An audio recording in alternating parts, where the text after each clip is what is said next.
shortly, she reacted to it in a very different way from Andrew Gilligan. Now, we also heard, we've got a glimpse at any rate, of internal qualms at the BBC over the story, and this came in the form of an email.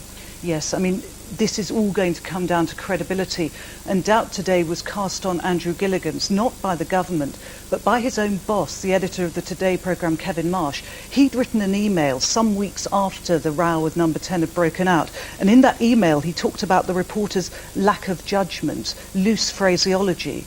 And we also heard a little later that there'd been a meeting of the BBC's governors in which concern there had also been expressed about the use of some of the language. And in his evidence, Andrew Gilligan did say that with hindsight, some of his language hadn't been perfect, as he put it.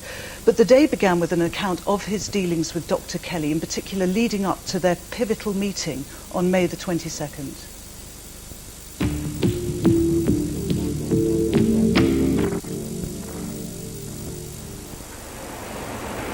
The meeting was held here at London's Charing Cross Hotel. Both men would later give strikingly different accounts of what was said. Their first difference is over the time at which they met. 5 o'clock, Dr. Kelly would later tell his line manager. But Andrew Gilligan gave the inquiry a receipt for the drinks he'd bought. It lists a Coke and an Appletized and gives the time, 4:15. According to the reporter's account, he took notes on his electronic organiser. As the row between the BBC and the government has unfolded, many of these have become familiar. Reading from his notes, this is what Andrew Gilligan says Dr. Kelly had to say about the September intelligence dossier.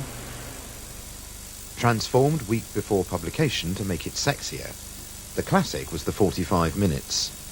Most things in dossier were double source, but that was single source. One source said it took 45 minutes to set up a missile assembly. That was misinterpreted.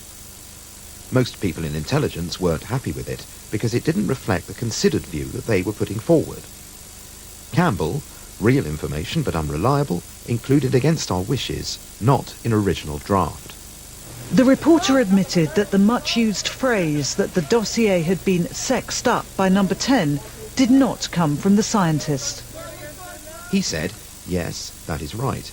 Until the last week, it was just as I told you. It was transformed in the week before publication. I said, to make it sexier, and he said, yes, to make it sexier. Dr. Kelly reported a very different conversation, first to his line manager when he admitted to meeting Andrew Gilligan. I met with Gilligan in London on May the 22nd for 45 minutes in the evening to privately discuss his Iraq experiences and definitely not to discuss the dossier. He elaborated on this in evidence to the Foreign Affairs Select Committee.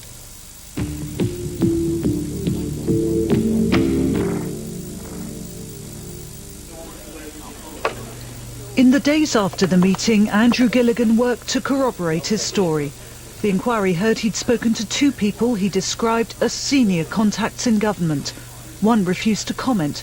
The other, more forthcoming, told him to carry on digging.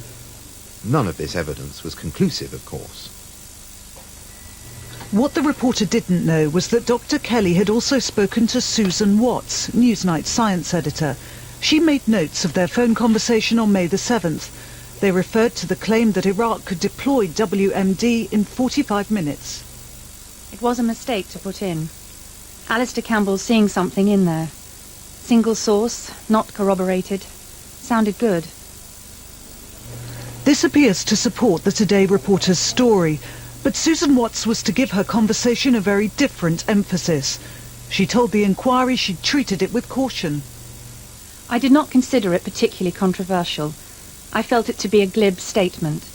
I was somewhat surprised that he would use a name, and he appeared to be speculating in a way that he did not generally.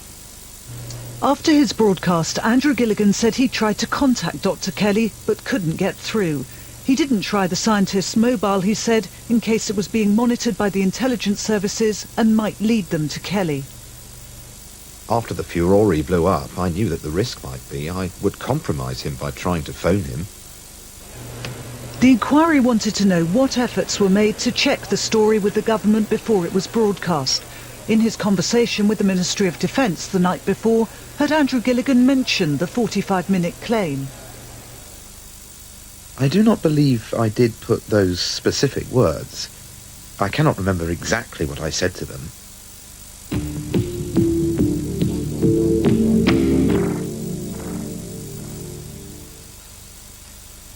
At 6:07 on the 29th of May, Andrew Gilligan broadcast his story in a live conversation with the Today presenter John Humphreys.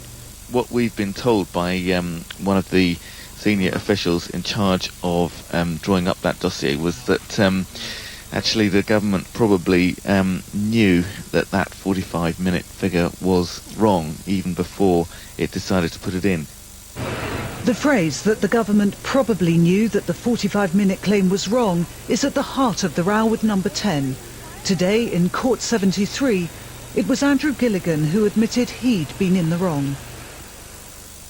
With the benefit of hindsight, looking at it now with a fine-tooth comb, I think, it wasn't wrong what I said, but it wasn't perfect either. And in hindsight, I should have scripted that. In his defence, the reporter said he'd used the phrase only once. He'd corrected it for his second broadcast just after 7:30, and he stood by what he'd said in all subsequent reports. But he didn't defend the impression left by the 6:07 broadcast.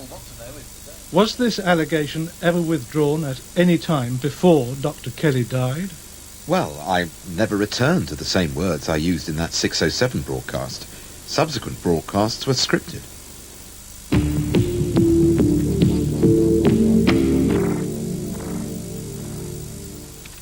Initially, the feedback to Andrew Gilligan was glowing. The day after the broadcast, he received an email from the Today programme editor, Kevin Marsh. But 2 days later, everything was to change. Andrew Gilligan repeated his story for the Mail on Sunday, with one big difference. For the first time, he named Alistair Campbell, Number 10's Director of Communications. He said his source blamed Campbell for getting the contentious 45-minute claim into the September dossier. Now it was personal, and as the temperature rose over the following weeks, the Today editor Kevin Marsh wrote another email, very different in tone to the first. This was a good piece of investigative journalism, marred by flawed reporting. Our biggest millstone is a loose use of language and lack of judgment in some of his phraseology. On the 18th of July, the sound and fury between the BBC and Number 10 would be drowned out by the most shocking turn of events. David Kelly, the source for Andrew Gilligan's story, was found dead near his home in Oxfordshire after apparently taking his own life. The reporter said he heard about Dr. Kelly's death as he was working on his account of the events leading up to the broadcast. Tomorrow's hearing picks up with more evidence from Newsnight's science editor Susan Watts. The inquiry will hear details about 2 further conversations she'd had with Dr. Kelly. The final one, on the day after the Gilligan broadcast, was taped. And it's that one which is expected to provide the most compelling evidence of just how far the scientist went in his dealings with journalists. Liz McKean. Well, neither the BBC nor the government wanted to comment today. So we're joined by Rod Liddle, who's the former editor of the Today programme and was the man who originally hired Andrew Gilligan, and also by Chris Bryant, the Labour MP, who's a member of the Media Committee. Now, let's go through today's revelations in some detail. First of all, Chris Bryant, about what was said about Alistair Campbell. We learnt that David Kelly had talked to a second journalist, to Newsnight's Susan Watts, about Alistair Campbell and his role in the dossier. Doesn't that show that he was having deep concerns about what the government was doing with intelligence material? I'm not quite sure, is the honest truth. What I'm sure of is that Andrew Gilligan's original version of events and the version that he presented before the Foreign Affairs Select Committee in the new transcript that we've had today, which you've not drawn reference to at all so far, but in that it's clear that at no point did David Kelly make explicit the sentences that he is attributed by Andrew Gilligan as having said, which makes me feel a bit now that, especially because Susan Watts, when she spoke to David Kelly, heard the same sort of thing, but felt that actually that amounted to no more than a piece of gossip and a kind of aside, and therefore wasn't really worth putting forward on your programme on Newsnight, because it didn't add up to the kind of story that Andrew Gilligan was making it out as being. Although, in fairness, she did also say that it was an indication of Dr. Kelly's extraordinary access to the official information behind the dossier in terms of what later developed in terms of the... Well, she wasn't quite sure what role he had.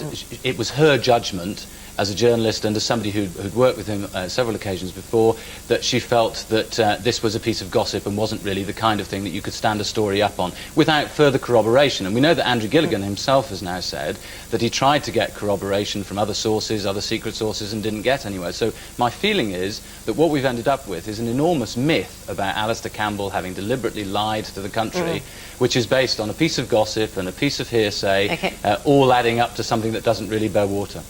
Rod Liddle, we did hear about Andrew Gilligan's, the lengths that he went to try to stand up this story.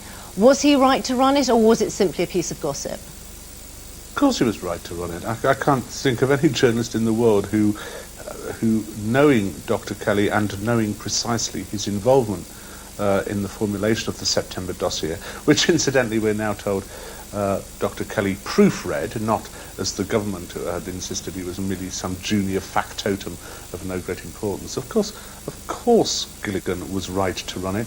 He broke a story which was in the public interest. There aren't many journalists who do that sort of stuff, particularly not in broadcasting, and I think the BBC is right to be pretty proud of him. I think Chris, I mean, with great respect, must be living in a parallel universe. It's not just Andrew Gilligan who's named Alistair Campbell. He was named the day after Gilligan's first broadcast, first on May the 29th, by The Guardian. Various other newspaper reporters, Fleet Street reporters, have also had spooks coming up to them and saying very clearly, look, we were worried at the way the government was manipulating our information. We were not happy. Come on, but I think this haven't got that message yet. They were not happy. But I think this rather makes my point, which is that you've got a piece of gossip, a piece of hearsay, which is then, according to a senior editor at the BBC, is termed to be cast around with some imprecise language, and Andrew Gilligan himself says that he didn't exactly correct his original version, he just changed his version. And all of that ends up with all the individual newspapers. Andrew Gilligan was saying. Don't misinterpret. Sorry, can I just finish my point? What was said at the Hutton inquiry, please? Well, the only point I was trying to make was quite a simple one, which was that individual newspapers end up judging this issue day by day according to whether they want to get rid of the government, whether they want to get rid of the Prime Minister, not, I think, according to the real facts of the case, which are pretty straightforward and pretty don't fall down in the way that Andrew Gilligan originally presented them. Well, what we did also hear today, Rod Liddle, was Andrew Gilligan admitting that his language was less than perfect the first time that he broadcast the story. Isn't that an embarrassing admission from him? I don't think it's the best thing that could have happened today. No, sure, of course not. And it's absolutely true that at 6:07 in one broadcast out of 18 on May the 29th, he used the words that the government had inserted the 45 minutes claim knowing it to be wrong, whereas they may well have known it to be wrong, but we can't prove that. They certainly knew it to be dubious. There is no question about that, because representations have been made to them by several members of the security services. And later on, everybody's been reporting that. And Chris Bryant, Chris Bryant, later on in the programme and in the subsequent broadcasts, the formulation he used was, what I've been told is the government knew that the claim was questionable even before the war, even before they wrote it in their dossier. Now, isn't that backed up from the evidence yesterday from the two defence intelligence officials who were also concerned about the 45-minute claim? No, I'm not sure it is. And indeed, they made the quite categorical statement yesterday that Alistair Campbell was not involved in the process of determining what was and what wasn't in the eventual document, and for that matter, certainly didn't have a role in whether the 45-minute claim was in or out, which is a central part of what Andrew Gilligan has maintained. But I return to my point, which is that so far, from what Rod Liddle has just said, we have a piece of very loose language. All right, it was put out at 7 minutes past 6, but I think that news that goes out at 7 minutes past 6 in the morning is just as important that it should be accurate as whether it goes out at 10 o'clock at night. And okay, you said the phrase loose language. I just want to put that to Rod Little, the man who took over from you as editor of the Today programme. Kevin Marsh did say that in an email, talked about flawed reporting and loose use of language. Was he right to characterise Andrew Gilligan in that way? No, in general, absolutely not. I can't think of a better reporter I've ever worked with. He's a man who's won award after award and broken important story after important story, often at a great expense and risk to himself.